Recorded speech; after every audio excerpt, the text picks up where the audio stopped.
In the heart of Manila, beneath the shadow of tall concrete towers, and the chaos of jeepness honking their way through the streets, lived a boy named Rico Santiago. At only 15, he had already lived a lifetime of struggle.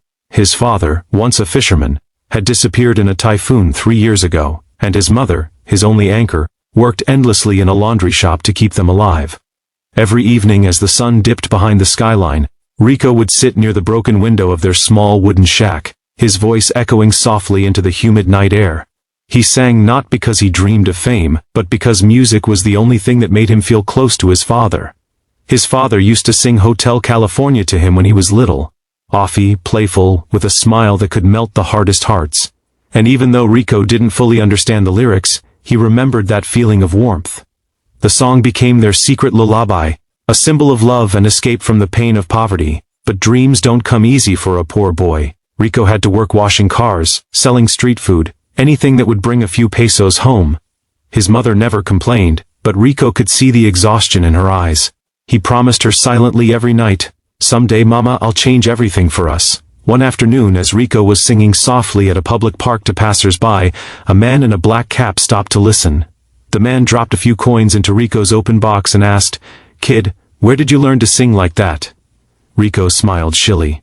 "From my papa, sir. He used to sing before he was gone." The man introduced himself as Ryan Cruz, a retired music teacher who occasionally volunteered at local talent programs. Something about Rico's voice stirred in deeply. It was raw, pure, and soaked in emotion. "Would you like to audition for Philippines Got Talent?" Ramon asked. Rico froze. He had seen the show only through old shop windows, watching people perform with shiny clothes and expensive microphones. "Me? But I don't even have proper shoes, sir." Ramon placed a gentle hand on his shoulder. "You don't need shoes to make people feel something. You just need your heart." A week later, Rico stood backstage at the massive theater, his hands trembling. The lights were blinding, the crowd roaring. He wore a plain white shirt, slightly oversized, and a borrowed pair of jeans. He held an old guitar, its strings rusty, its body cracked, but it was the only one he had. When his name was called, he stepped into the spotlight. The judges looked at him curiously.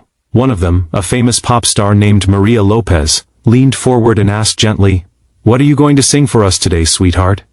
Rico swallowed hard. I'll be singing Hotel California by the Eagles," the audience murmured. It was an ambitious choice, difficult, legendary.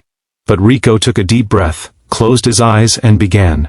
The first strum was shaky, uncertain, but as he reached the opening lines, something changed. The tremble in his voice melted into warmth, and the entire theater began to quiet down on a dark desert highway. "Cool wind in my hair." There was pain in every syllable, a haunting echo of loneliness and love lost. His small hands moved carefully across the guitar. But his voice soared. It wasn't perfect, but it was real. It was raw, filled with longing, grief, and innocence. As he reached the chorus, the screen behind him flickered with images of stars, deserts, and distant lights. It felt almost like he was singing directly to his father somewhere beyond those lights. "You can check out anytime you like, but you can never leave." When Rico sang that line, his voice cracked just slightly, but it was the kind of imperfection that made hearts shatter. The audience fell silent, some covering their mouths, some wiping away tears, and then he looked up. For a brief moment, he smiled. That small, fragile smile carried everything: pain, hope, and love for a father who never got to see his dream. When the final note faded, there was no music, no sound, just silence. And then, a thunderous standing ovation. Maria, the judge, was openly crying. "Rico, you didn't just sing that song, you lived it." Another judge, unable to hold back emotion, added, "Your voice, it's like it carries every broken heart in this room." The crowd chanted his name. "Rico, Rico, Rico." Then Maria stood, reached across the table, and slammed her hand down on the golden buzzer. Golden confetti exploded through the air, raining down on the boy who had once sung under broken streetlights. Rico stood frozen, tears streaming down his face as his mother ran from backstage and embraced him tightly under the shimmering gold rain.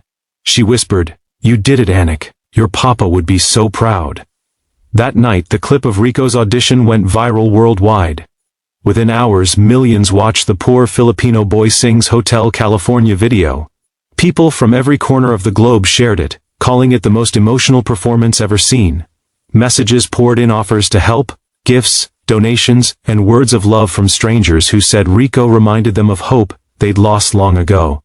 Rico didn't just win the Golden Buzzer. He touched the world months later. Standing on the grand stage for the finals, Rico didn't care whether he won or lost. He had already achieved something greater. He had found his voice. As he sang one last song, his mother watched from the front row, her hands clasped to her heart, whispering prayers of gratitude. And somewhere in the unseen world beyond the lights, his father was smiling too.